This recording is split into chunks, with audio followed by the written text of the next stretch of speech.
welcome to More Sports Studios, reaching you from London.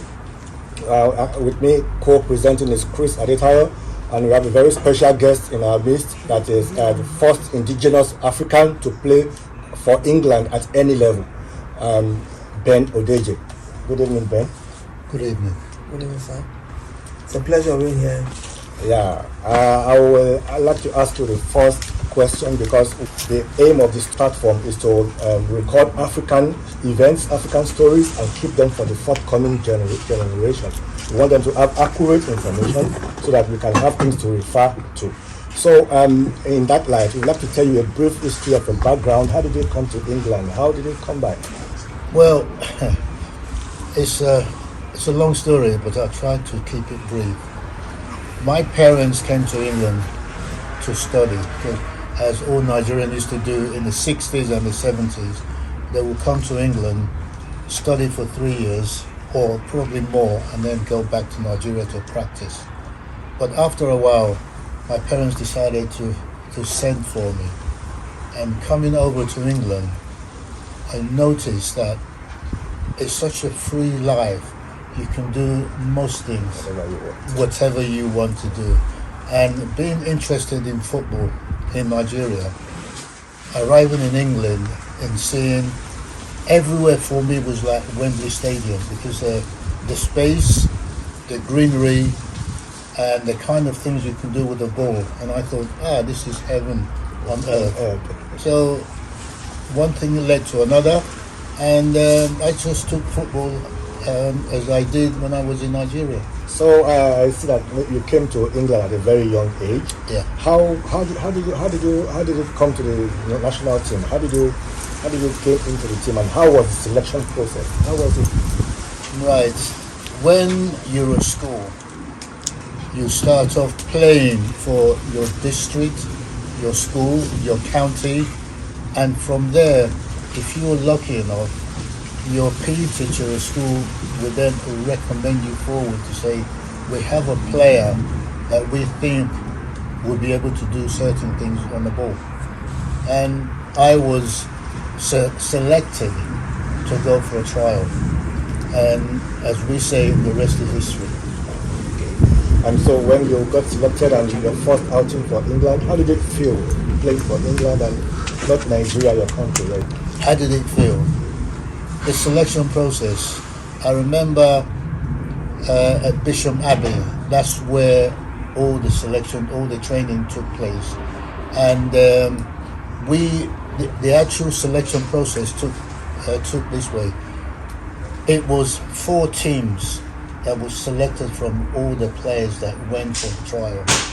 I wasn't even in the 4 selected teams. I was basically selected just to play and then go home, because they all thought, in fact, the 4 teams that were selected, they were the teams where the squad would have been chosen from.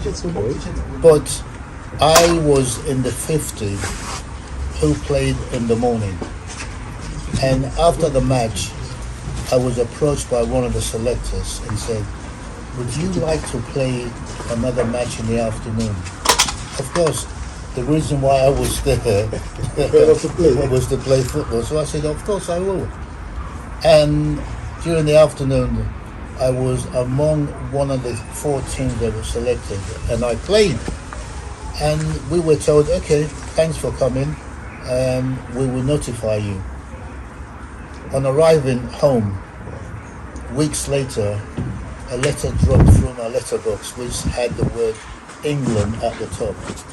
So I quickly opened it, and there it was.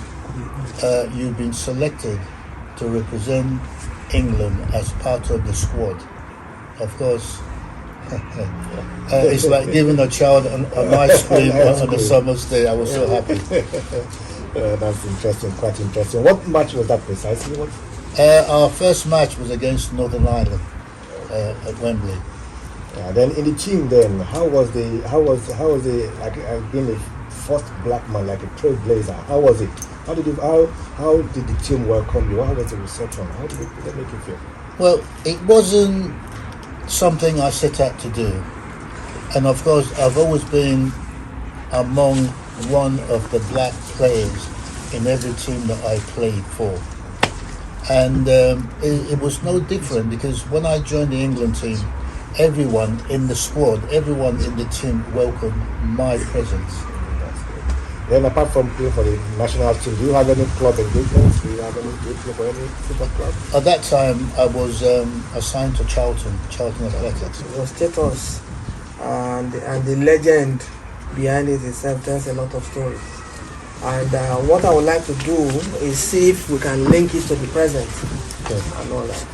Considering where you were when you started off and where we are now, what similarities do you find between your generation and the generation of today, and what are the big differences, between then and now? Let me start off with a big difference. Players in this of the 70s, we didn't have the luxury of playing on what I would consider carpet-like football pitches. Because in the 70s, between December and April, the pitches were such, was in a state. For instance, from the goal map through the centre circle to the patch, yes, it was grassless, and they would fill it up with gravels and sand to make it look exactly, to make it good enough to play on. But of course, after about 5-10 minutes stepping on it, you will find that players would play the ball through the wings rather than through the middle. So the pitches in the 70s were not as good as the pitches that they play on now. And the similarities? But I would say teamwork. Nowadays, tactics that they use now was quite different from what we use in the 70s. The long balls were being played a lot in the 70s, but now they don't kick and follow. But nowadays teams play from the back, and you have the emergencies of players who are still at the ball, who can win matches for you by a single pass from A to B. But in those days, it was the long ball.